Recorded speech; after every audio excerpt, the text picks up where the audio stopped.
आज के इस वीडियो में क्लास 10th का संस्कृत का जो बुक है आपका पीयूषम द्वितीय भागः, इसी बुक का जो चैप्टर 3 है तृतीय पाठ अलस कथा।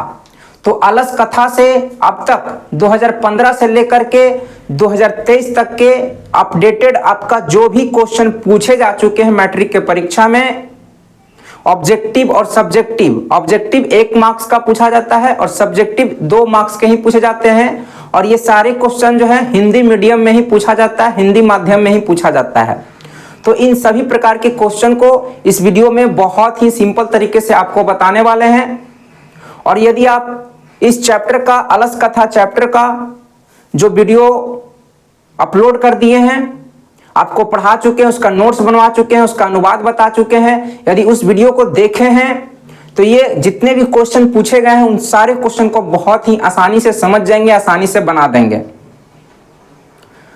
तो जो भी विद्यार्थी बिहार बोर्ड मैट्रिक परीक्षा 2024 से 25 के सेशन की तैयारी कर रहे हैं, यानी कि 2025 में मैट्रिक परीक्षा देने वाले हैं, उनके लिए वीडियो एकदम परफेक्ट है। उनको ये वीडियो एकदम देखना ही चाहिए।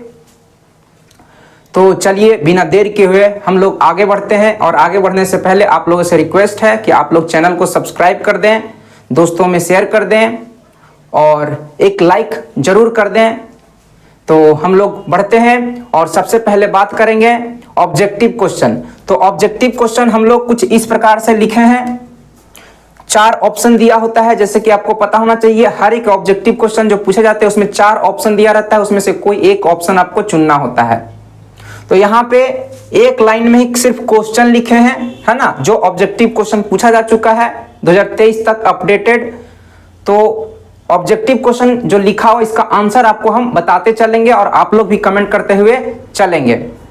तो पहला प्रश्न देखते हैं। पहला प्रश्न इस प्रकार से है कि पतिरेव गति डैश, यहाँ पे खाली स्थान है, बालानाम जननी गति, रिक्त स्थानों में कौन सा पद होगा? इसका 4 ऑप्शन दिया हुआ था।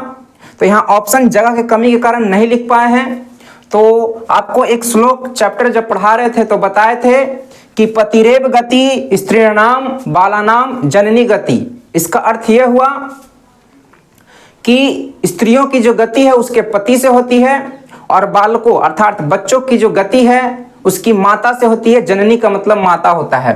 तो पतिरेव गति स्त्रीणाम, यहाँ पे क्या भरा जाएगा? स्त्री नाम।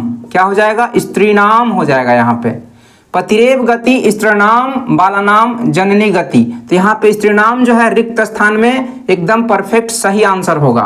ठीक है। और आपको बता दें कि ये जो आपको जितना आपको हम चैप्टर पढ़ा दे रहे हैं, नोट्स लिखवा दे रहे हैं, ये जो ऑब्जेक्टिव सब्जेक्टिव करवा दे रहे हैं, यदि आप इसका नोट्स एगो बना लेंगे कॉपी में तो मैट्रिक की परीक्षा में इस चैप्टर से बाहर एकदम नहीं पूछेगा। एकदम पूरा मक्खन निकाल के निचोड़ के आपको बता रहे हैं। दूसरा प्रश्न है को अपि तथा धार्मिको नास्ति कटवारस्मान प्रादृनोति, किसने कहा? चारों आलसी जो है, जब अलसाला में आग लगाया गया तो चारों आलसी आपस में बात कर रहे थे। पहला बोलता है कि अरे भाई क्यों कोलाहल कर रहे हो, काहे कोलाहल कर रहे हो, काहे हल्ला कर रहा है। दूसरा बोलता है लगता है कि घर में आग लग गया है। तीसरा बोलता है कि कोई धार्मिक आदमी नहीं है जो हमें जल से भीगे हुए चादर से चटाई से हमें ढक दे। चौथा बोलता है अरे वाचालो क्यों इतना बोलते हो, चुप नहीं रह सकते, मौन नहीं रह सकते। तो यहाँ पे किसने कहा? को अपि तथा धार्मिको नास्ति कटरवास्मान प्रादृनोति, किसने कहा? तो इसका आंसर हो जाएगा तीसरा आलसी। इसका आंसर क्या हो जाएगा, है ना, इसका आंसर हो जाएगा तृतीय आलसी या तीसरा आलसी। तीसरा आलसी जो है इसका सही आंसर हो जाएगा दूसरे प्रश्न का। तीसरा प्रश्न है अलसाला में आग किसने लगाई? अलसाला में आग किसने लगाई? तो जो नियोगी पुरुष थे मंत्री के द्वारा, वीरेश्वर मंत्री के द्वारा जो नियुक्त नियोगी पुरुष थे, जिनको है ना अलसाला के कर्मचारी भी कह सकते हैं। तो अलसाला के कर्मचारी ही ऑप्शन दिया हुआ था। तो नियोगी पुरुष रहे चाहे अलसाला के कर्मचारी रहे, दोनों सेम ही है। तो आंसर क्या हो जाएगा? अलसाला के कर्मचारियों द्वारा। तो अलसाला में आग किसने लगाई? तो अलसशाला के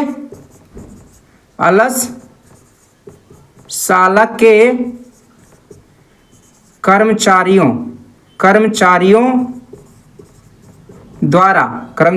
द्वारा जो है, इसका आंसर हो जाएगा कर्मचारियों द्वारा जो है, अलसशाला के कर्मचारियों द्वारा अलसशाला में आग लगाई गई थी। एकदम एग्जाम में पूछा हुआ सारा क्वेश्चन है। चौथा प्रश्न है, अलस कथा पाठ में अहो कथमयम कोलाहला किसने कहा? अहो कथमयम कोलाहला, अरे क्या हल्ला हो रहा है भाई, ये किसने कहा?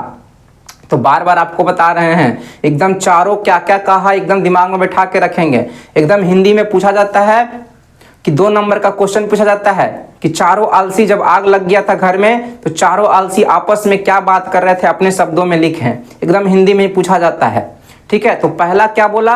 अरे क्या कोलाहल हो रहा है, क्या हल्ला हो रहा है। दूसरा बोलता है कि लगता है घर में आग लग गया है। तीसरा बोलता है कोई धार्मिक आदमी नहीं है जो जल से भीगे हुए चटाई से चादर से हमें ढक दे। चौथा बोलता है अरे वाह चालो क्यों इतना बोलते हो, चुपचाप नहीं रह सकते, मौन नहीं रह सकते।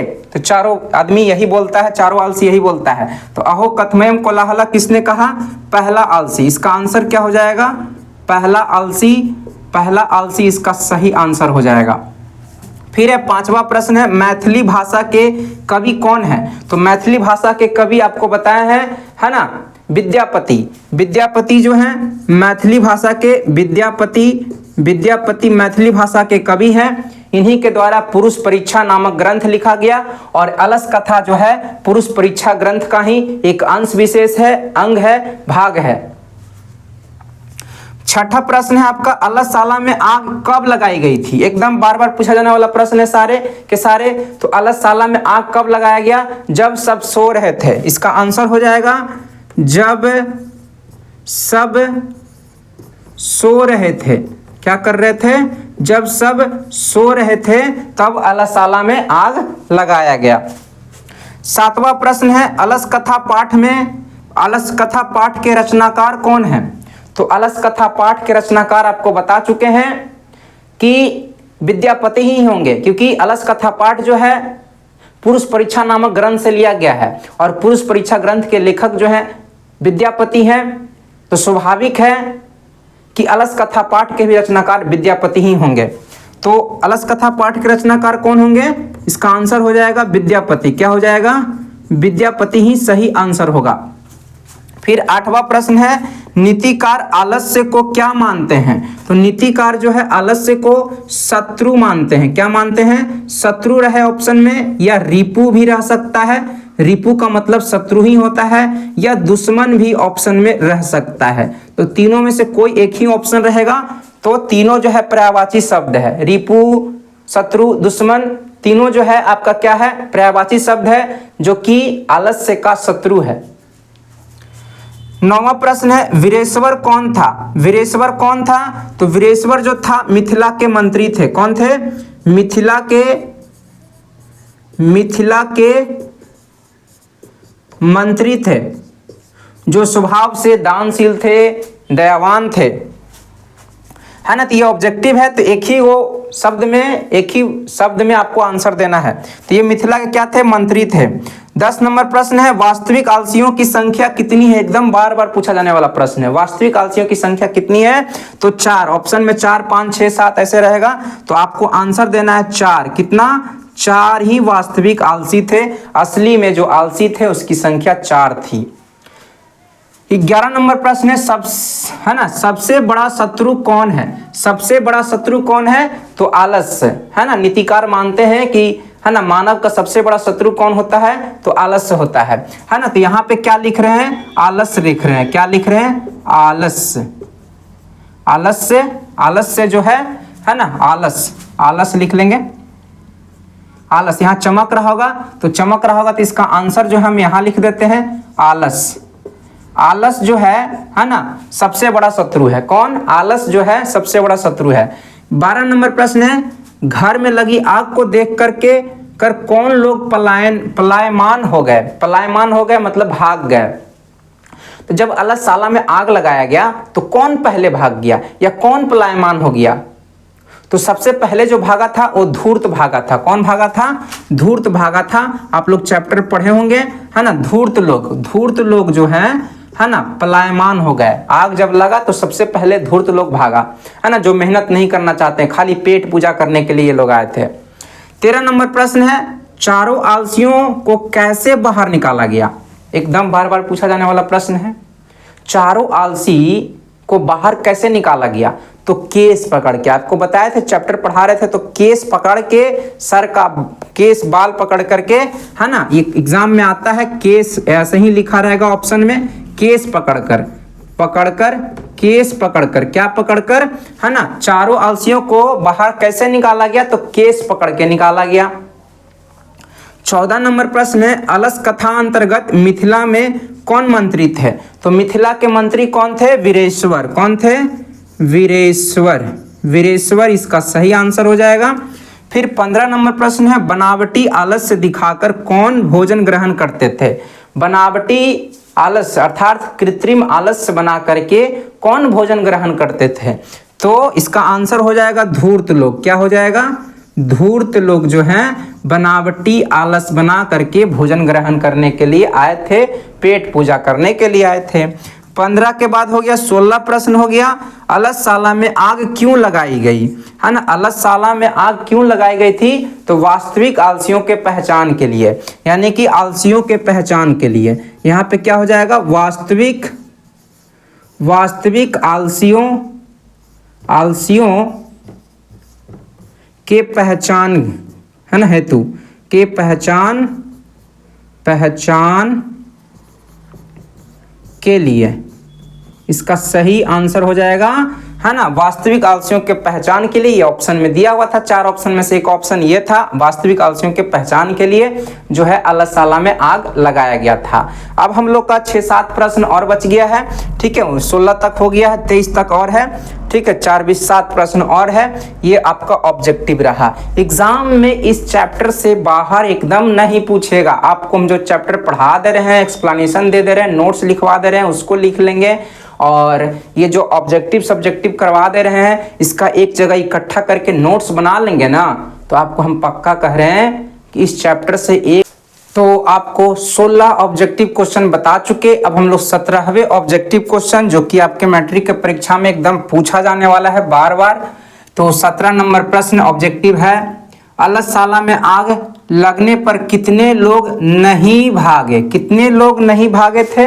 तो वास्तविक रूप से जो 4 आलसी थे वो नहीं भागे थे। तो धूर्त भाग गए, है ना, जो कम आलसी थे वो भाग गए, लेकिन 4 जो वास्तविक आलसी थे आग लगने पर भी नहीं भागे, वहीं पर चारों आपस में बातचीत करते रह गए।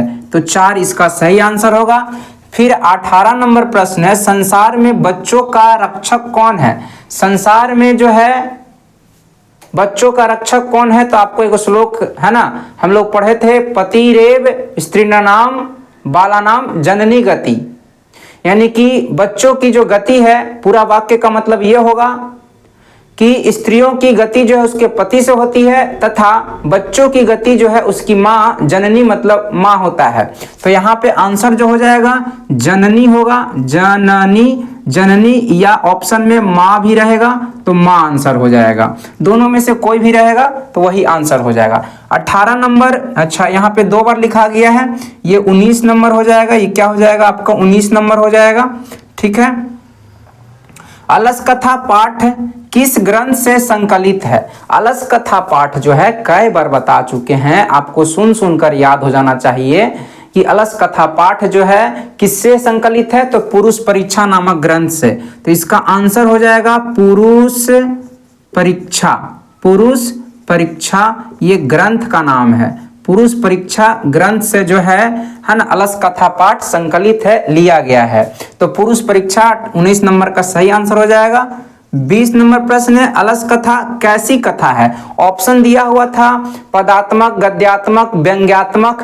तो आपको बता चुके हैं कि अलस कथा पाठ जो है एक कथात्मक पाठ तो है ही, साथ में व्यंग्यात्मक पाठ भी है। तो ऑप्शन में कथात्मक नहीं दिया हुआ था, व्यंग्यात्मक दिया हुआ था। तो व्यंग्यात्मक ही ऐसे ही क्वेश्चन आता है। तो व्यंग्यात्मक है, क्या है? एक व्यंग्यात्मक कथा है। अलस कथा कैसी कथा है? तो व्यंग्यात्मक कथा है। कैसी कथा है? व्यंग्यात्मक कथा है, व्यंग किया गया है ना। तो व्यंग्यात्मक इसका सही आंसर हो जाएगा। 21 नंबर प्रश्न है, मिथिला में वीरेश्वर कौन थे? मिथिला में वीरेश्वर कौन थे? मंत्री थे। क्या थे? मंत्री थे, है ना। वीरेश्वर जो थे मिथिला के मंत्री थे। ठीक है। फिर आपका है 22 नंबर प्रश्न है, तर्केत यदस्मिन गृहे अग्नि लग्नो अस्ति। किस आलसी की युक्ति है? यानी कि यह जो वाक्य है, तर्केत यदस्मिन गृहे अग्नि लग्नो अस्ति, ये किसने कहा? इसका अर्थ यह हुआ कि लगता है घर में आग लग गया है। तो पहला बोला था कि अरे क्या कोलाहल हो रहा है। जब आग लगा तो चारों आलसी आपस में बात कर रहे थे और पहला बोला अरे क्या कोलाहल हो रहा है। दूसरा बोला लगता है घर में आग लग गया है। तो यही है, तर्केत यदस्मिन गृहे अग्नि लग्नो अस्ति, लगता है घर में आग लग गया है। तो दूसरा आलसी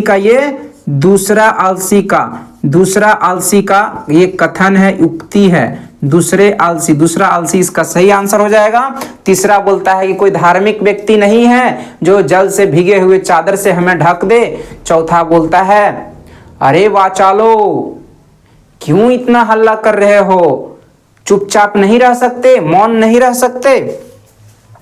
तो ऑब्जेक्टिव आपका हो गया। यदि आप इस चैप्टर के जितने भी ऑब्जेक्टिव आपको बताए, यदि इसको आप लिख लेंगे, एकदम लिखेंगे, तो इससे बाहर आपका नहीं पूछेगा। एकदम निचोड़ कर निकाल दिए सब कुछ। अब सब्जेक्टिव जो है इस चैप्टर से, अलस कथा पाठ से जितना भी पूछा जा चुका है 2023 तक, एकदम अपडेटेड क्वेश्चन सब है ना। इस बार भी 2023 के एग्जाम में पूछा गया था कि चारों आलसी आपस में जो बातचीत कर रहे थे उसके संवाद को, है ना, वार्तालाप का वर्णन करें। तो इस बार भी 23 में पूछा गया था। और ये इस चैप्टर से जितना आपका ऑब्जेक्टिव क्वेश्चन बन सकता है, सॉरी सब्जेक्टिव 2 मार्क्स वाला सब्जेक्टिव जो है 2 नंबर का पूछा जाता है। और इसी तरह से जो प्रश्न लिखा हुआ है, तो सारे प्रश्नों को बार बार से उत्तर दे करके आपको समझाएंगे।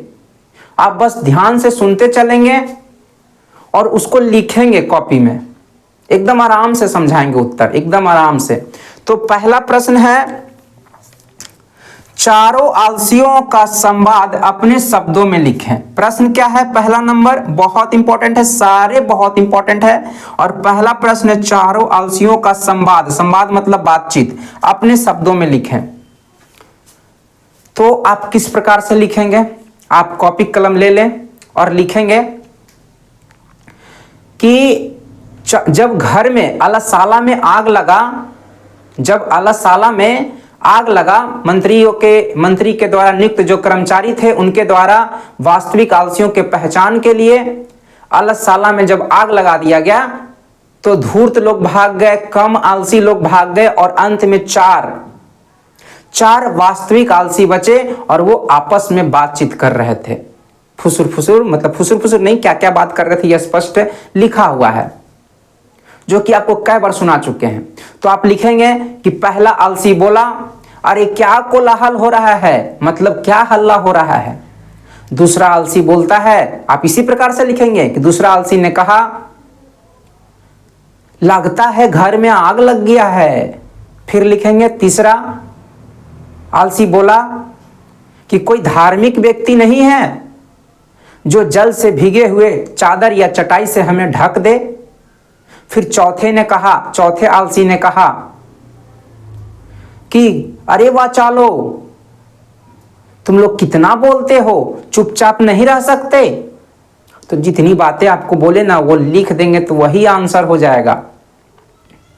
ठीक, प्रश्न का यही उत्तर होगा जो अभी आपको हम सुनाए। ठीक है। दूसरा प्रश्न है, अलसाला में आग क्यों लगाई गई थी? अलसाला में आग क्यों लगाई गई थी? तो इसको लिखेंगे इस प्रकार से कि मंत्री वीरेश्वर जो थे स्वभाव से दानशील थे, दयावान थे और गरीबों को, अनाथों को और जो वास्तविक रूप से आलसी थे, मतलब बहुत आलसी थे, उनको क्या क्या करते थे? भोजन, अन्न, वस्त्र ये सब दिया करते थे। ये सब को देख करके मुफ्त में जो मिल रहा था, इसको देख करके कुछ बनावटी आलसी लोग, कुछ धूर्त लोग आके शामिल हो गए, जिससे अल्लाह ताला का जो खर्च है, धन जो खर्च हो रहा था वो ज्यादा खर्च होने लगा। क्योंकि मंत्री जो बोले थे अपने कर्मचारियों को कि जो वास्तविक रूप से आलसी होगा, जिसको जरूरत होगा, उसी को सारी जो सुविधाएं मेरे द्वारा दी जा रही है, भोजन वस्त्र अन्न, उसी को देना। लेकिन धूर्त लोग आ गए, पेट बढ़ाने वाले कृत्रिम आलस बना करके, बनावटी आलस बना करके आ गए, तो जिसके कारण क्या होने लगा, धन ज्यादा खर्चा होने लगा। और इस चीज को देखते हुए, अल्लाह ताला के खर्चा, बढ़ते खर्च को देखते हुए, अल्लाह ताला के जो कर्मचारी थे, नियोगी पुरुष थे, उन्होंने विचार किया कि वास्तविक आलसियों की पहचान की जाए। और इसके लिए उन्होंने अल्लाह ताला में क्या कर दिया, आग लगा दिया। जिसके बाद धूर्त लोग भाग गए, कम आलसी लोग भाग गए और वास्तविक रूप से 4 आलसी बचे। जिसके बाद वास्तविक आलसियों की पहचान कर ली गई। तो वास्तविक आलसियों के पहचान करने के लिए ही अल्लाह ताला में आग लगाया गया था। ये बातों को आप समझे होंगे, तो एकदम ये परफेक्ट आंसर है। दूसरे प्रश्न का यही आंसर होगा जो आपको अभी हम सुनाए। तीसरा प्रश्न है, अलस कथा पाठ के लेखक कौन है? इसी में 2 प्रश्न हैं। इस कथा से क्या शिक्षा मिलती है या क्या संदेश मिलता है? अलस कथा पाठ से क्या शिक्षा मिलती है या क्या संदेश मिलता है? दोनों प्रश्न सेम ही है, बस पूछने का तरीका अलग अलग है। तो अलस कथा पाठ के जो लेखक हैं वो कौन है? विद्यापति हैं। अलस कथा पाठ जो है पुरुष परीक्षा नामक ग्रंथ का ही भाग है और पुरुष परीक्षा ग्रंथ भी विद्यापति जी के द्वारा ही लिखा गया है। तो यहाँ पे आपको एक वाक्य में लिखना है कि अलस कथा पाठ के लेखक जो है विद्यापति हैं। कौन है? विद्यापति हैं। तो पहले प्रश्न का उत्तर हो गया। फिर इसी में कह रहा है कि इस कथा से क्या शिक्षा मिलती है। तो अलस कथा पाठ यदि आप ध्यान से सुने होंगे तो इसका उत्तर आप इस प्रकार से लिखेंगे कि अलस कथा पाठ से हमें यह शिक्षा मिलती है कि हमें कभी आलसी नहीं बनना चाहिए। आलसियों का जो जीवन होता है वो बहुत ही दुखमय होता है, दूसरे पर आश्रित होता है। आलसी जो होते हैं दूसरे पर निर्भर होते हैं और आलसी जो होते हैं कोई काम नहीं करना चाहते हैं। आलसी बनने से काम करने की इच्छा जो है ना, मेहनत करने की इच्छा जो है, परिश्रम करने की जो इच्छा है वो समाप्त हो जाती है आलसी बनने से। इसलिए हमें क्या होना चाहिए? आलसी नहीं बनना चाहिए, हमें आत्मनिर्भर बनना चाहिए। मोदी जी कहते हैं, नरेंद्र मोदी जी, आत्मनिर्भर भारत। तो आत्मनिर्भर भारत का मतलब क्या? सब लोग को अपने ऊपर मेहनत करके रोजगार खोजना चाहिए, काम खोजना चाहिए, मेहनत करना चाहिए। तो आत्मनिर्भर बनेंगे तो आपको कोई भी दिक्कत नहीं होगा। आपको कभी किसी से मांगना नहीं पड़ेगा, किसी के आगे हाथ नहीं फैलाना पड़ेगा।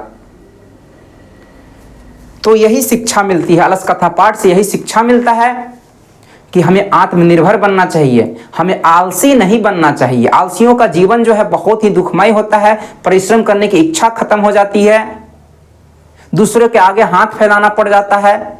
इसलिए हमें आत्मनिर्भर बनना चाहिए, खुद के पैर पर खड़ा होना चाहिए, यही हमें शिक्षा मिलता है। तो इसका उत्तर इस प्रकार से लिखेंगे। और यहाँ पे चौथा प्रश्न भी लैंग्वेज घुमाकर पूछ दिया है कि अलस कथा का संदेश क्या है। तो अलस कथा का यही शिक्षा, क्या शिक्षा मिलती है या क्या संदेश है, दोनों प्रश्न सेम ही है, पूछने का तरीका अलग है। तो इसका भी उत्तर वही हो जाएगा कि अलस कथा से हमें है ना, इंट्रोडक्शन में आप लिख देंगे कि अलस कथा जो है पुरुष परीक्षा नामक ग्रंथ का अंग है, भाग है, जिसके लेखक जो है विद्यापति है। इस कथा से, अलस कथा से हमें यह संदेश मिलता है कि हमें आलसी नहीं बनना चाहिए। आलस जो होता है मानव का शत्रु होता है, इंसान का शत्रु होता है, मनुष्य का शत्रु होता है, जो मेहनत करने की इच्छा को क्या करता है? समाप्त कर देता है और दूसरे पे निर्भर हो जाता है, दूसरे के आगे हाथ फैलाने पर मजबूर हो जाता है। इसलिए हमें आत्मनिर्भर बनना चाहिए, खुद के पैरों पर हमें खड़ा होना चाहिए, यह हमें शिक्षा मिलता है। तो तो ये आपका उत्तर हो गया।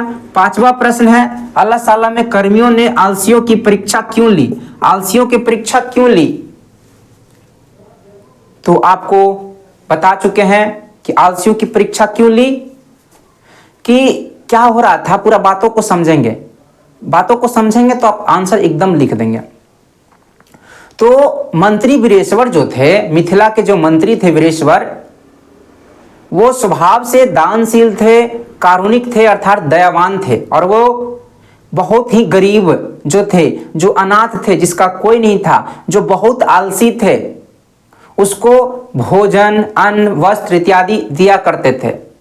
ये देखकर कम आलसी और जो बनावटी आलसी थे, है ना, वो लोग, जिसको धूर्त, बनावटी आलसी को धूर्त कहा गया है, और तोंद बढ़ाने वाले जो कम आलसी हैं, वो लोग भी क्या हो गए, आलसशाला जो बनाया गया था उसकी ओर बढ़े और आलसशाला का जो सुविधा होता है वो प्राप्त करने लगे, जिसके कारण क्या होने लगा, आलसशाला का खर्चा जो है बढ़ गया, बहुत ज्यादा धन खर्च होने लगा। जिसको देखते हुए मंत्री द्वारा जो नियुक्त कर्मचारी थे, उन्होंने विचार किया कि ये ऐसे करने से तो आलसशाला का खर्च बहुत ज्यादा बढ़ जाएगा। उनके स्वामी वीरेश्वर ने, है ना, कर्मचारी के जो स्वामी थे, उन्होंने कहा, कर्मचारी के जो स्वामी थे कौन थे, मंत्री वीरेश्वर थे, उन्होंने कहा था कि जिसको जरूरत होगा, जिसको बहुत ज्यादा जरूरत होगा, उसी को क्या करना, भोजन, वस्त्र, अन्न इत्यादि देना। लेकिन धूर्त लोग, कम आलसी लोग भी क्या हो गए थे, आलसशाला में आ गए थे, जिसके कारण खर्चा बढ़ गया था। तो इस खर्च को, ज्यादा खर्च को रोकने के लिए और वास्तविक आलसियों के पहचान करने के लिए आलसशाला में क्या कर दिया गया, आग लगा दिया गया। मैटर पूरा यही है। तो आलसशाला में कर्मियों ने आलसियों को आग, है ना, ये आलसशाला के कर्मियों ने आलसियों की परीक्षा क्यों ली? तो वास्तविक आलसियों की परीक्षा के लिए, वास्तविक आलसियों के पहचान करने के लिए, ताकि उन्हीं को ही सारी सुविधाएं जो है मिल सके। तो इसके लिए कर्मचारियों ने जो है, आलसशाला के कर्मचारियों ने आलसशाला में आग लगा दिया था। तो जो ओवरऑल बात बोले, उसके बातों को समझे होंगे, तो एकदम आप उसको लिखेंगे, एकदम लिखा जाएगा। फिर 6 नंबर प्रश्न है, आलसशाला के कर्मियों ने आलसियों को आग से कैसे और क्यों निकाला? कैसे और क्यों निकाला? तो जैसा कि आपको बताया कि वास्तविक आलसियों के पहचान के लिए अलस कथा पाठ में जो है आप लिखेंगे इस प्रकार से कि अलस कथा पाठ में वास्तविक आलसियों के पहचान करने के लिए मंत्री के द्वारा नियुक्त जो कर्मचारी थे,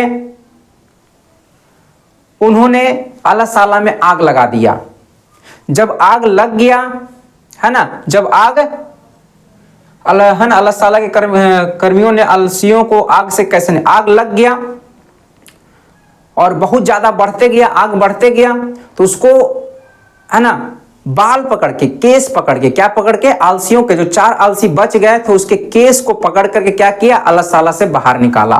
तो आलसशाला के कर्मियों ने आलसियों को आग से कैसे बचाया, कैसे निकाला? तो केस पकड़ के। कैसे पकड़ के? केस पकड़ के। क्यों निकाला?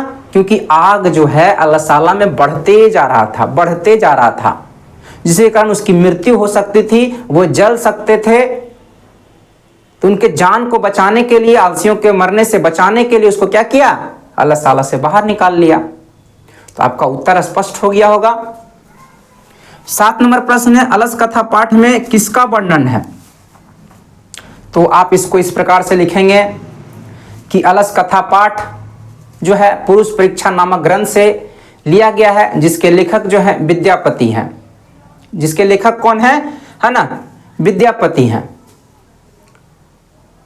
और इस पाठ में, अलस कथा पाठ में जो है एक मंत्री थे जिनका नाम था वीरेश्वर।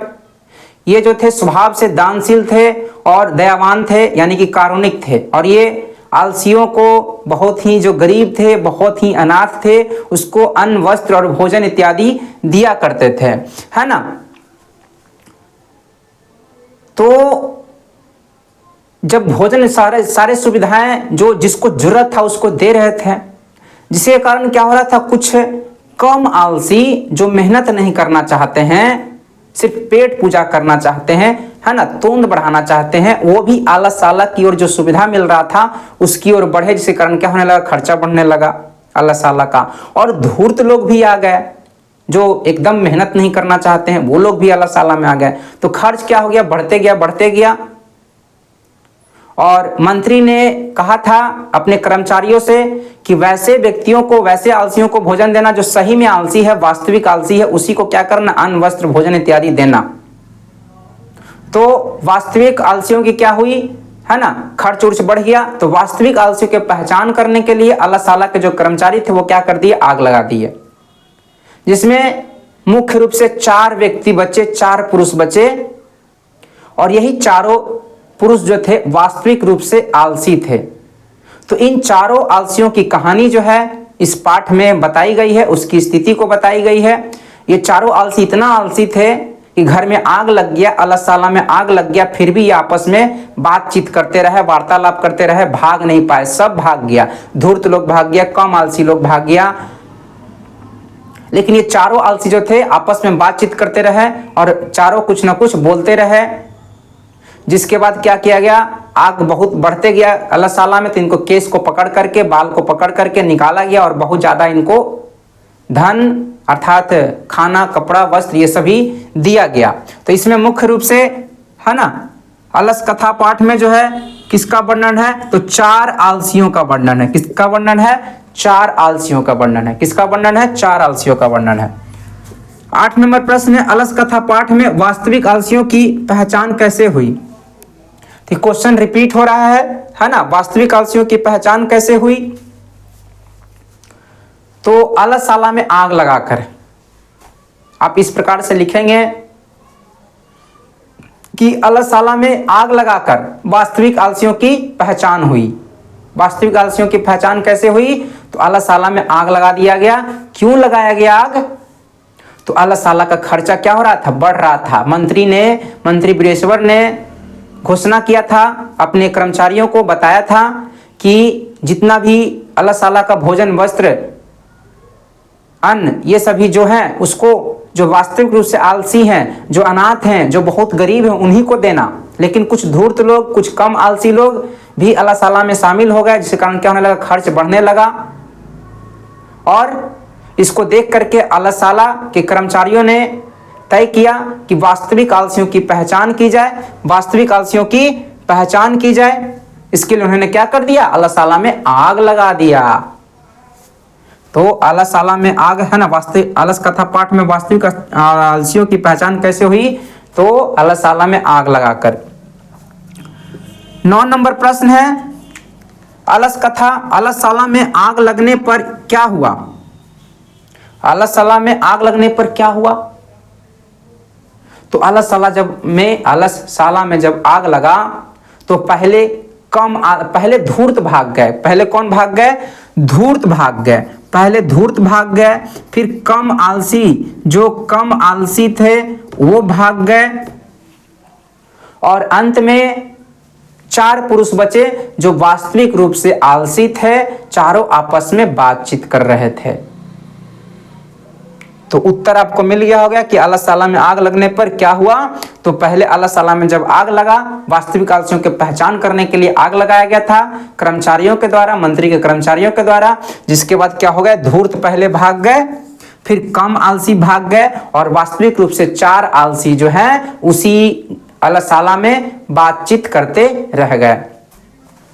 10 नंबर प्रश्न है, विद्यापति कौन थे, उन्होंने किस ग्रंथ की रचना की तथा आलस कथा में किसकी कहानी है। इसको क्या करना है, 4, 5, 6 वाक्यों में उत्तर देना है। तो आप इसमें एक ही प्रश्न में 3 प्रश्न है। विद्यापति कौन थे, तो आप लिखेंगे विद्यापति जो थे मिथिला के क्या थे, मिथिला के कवि थे। विद्यापति कौन थे, मिथिला के कवि थे। इन्होंने किस ग्रंथ की रचना की, तो इन्होंने जो है पुरुष परीक्षा नामक ग्रंथ की रचना की, जो संस्कृत भाषा का, सरल संस्कृत भाषा का एक ग्रंथ है, जिसका नाम है पुरुष परीक्षा ग्रंथ, पुरुष परीक्षा। तथा आलस कथा में किसकी कहानी है, तो आलस कथा में जो है वास्तविक रूप से 4 आलसियों की कहानी है। जिसके पहचान करने के लिए क्या किया गया, अलसाला में आग लगाया गया। सभी लोग भाग गए, धूर्त भाग गए, कम आलसी भाग गए, लेकिन वास्तविक रूप से जो 4 आलसी थे वो वहीं पे बातचीत करते रह गए। इसमें मुख्य रूप से 4 आलसियों की कहानी है। फिर एक और लास्ट प्रश्न है, बहुत इंपॉर्टेंट है, बहुत ज्यादा, सारे के सारे इंपॉर्टेंट है। उसमें सबसे ज्यादा आपका इंपॉर्टेंट बोले तो 11 नंबर और 1 पहला नंबर, 1 और 4 11 जो है प्रश्न है ना, 1 नंबर है, चारों आलसियों का संवाद अपने शब्दों में लिखे। ये इस बार 2023 के एग्जाम में भी आया था। और 11 नंबर प्रश्न भी है ना सेकंड शिफ्ट में लगभग, है ना, सेकंड शिफ्ट में फर्स्ट सिटिंग जो हुआ था उसमें शायद ये पहला आया था। सेकंड शिफ्ट में कौन शिफ्ट में आया था ये थोड़ा सा कंफ्यूजन आ रहा है, लेकिन ये दोनों क्वेश्चन आया था और ये बार बार आता है। ठीक है, तो मंत्री वीरेश्वर की विशेषताओं का वर्णन करें। किसकी विशेषता? मंत्री वीरेश्वर। तो आपको मंत्री वीरेश्वर के बारे में लिखना है।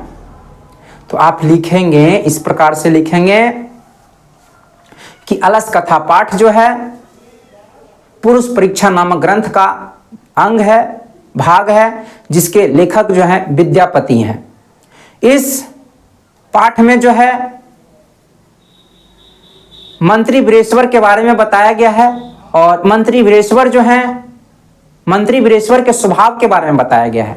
इस पाठ में मंत्री वीरेश्वर के स्वभाव के बारे में भी बताया गया है ना, क्योंकि 4 आलसियों का भी वर्णन है मुख्य रूप से, लेकिन इनके स्वभाव को भी बताया गया। तो आपको इनके स्वभाव के बारे में सिर्फ लिखना है। तो आप लिखेंगे कि मंत्री वीरेश्वर जो थे मिथिला के मंत्री थे। वीरेश्वर कौन थे? तो मिथिला के मंत्री थे और वे स्वभाव से, उनमें क्या विशेषता था? तो वे स्वभाव से दानशील थे, कारुणिक थे। कारुणिक मतलब दयावान थे। वे अर्थात मंत्री वीरेश्वर बहुत जो संकटग्रस्त हैं, बहुत निर्धन हैं, और जो अनाथ हैं, साथ में जो बहुत ज्यादा आलसी है, उनको उनके इच्छा अनुसार भोजन करवाते थे और अन्न वस्त्र भी दिलवाया करते थे। तो ये सारी विशेषता हो गई, है ना। इन बातों को लिखेंगे तो आपको 2 नंबर मिल जाएगा। क्या बोले? मंत्री वीरेश्वर की विशेषता के बारे में क्या बोले कि आप लिखेंगे कि मंत्री वीरेश्वर मिथिला, है ना, वीरेश्वर मिथिला के मंत्री थे। वीरेश्वर कौन थे? मिथिला के मंत्री थे। ये स्वभाव से, या लिखेंगे वे स्वभाव से दानशील, यानी कि दान देने वाले गुण था उनमें। कारुणिक थे, कारुणिक के ब्रैकेट में लिख देंगे आप, दयावान थे। और वे संकटग्रस्तों को, संकटग्रस्त मतलब बहुत जो गरीब हैं, अनाथों को, जिसका कोई नहीं है, साथ में जो बहुत ज्यादा आलसी हैं, उनको उनके इच्छा के अनुसार भोजन करवाते थे और साथ में अन्न वस्त्र इत्यादि भी दिया करते थे। तो ऐसा स्वभाव था, ऐसा विशेषता था मंत्री वीरेश्वर का। तो जो बात बताई यदि आप सुने होंगे तो एकदम आप 100% लिख देंगे। तो जितना आपका ऑब्जेक्टिव सब्जेक्टिव जो भी प्रश्न था आपको पूरा एक्सप्लेन किए। आप लोग अब अपने दोस्तों को ये वीडियो जरूर शेयर करें, लाइक कर दें और सब्सक्राइब करना एकदम नहीं भूलें। हम लोग नेक्स्ट वीडियो में नेक्स्ट चैप्टर के साथ मिलेंगे।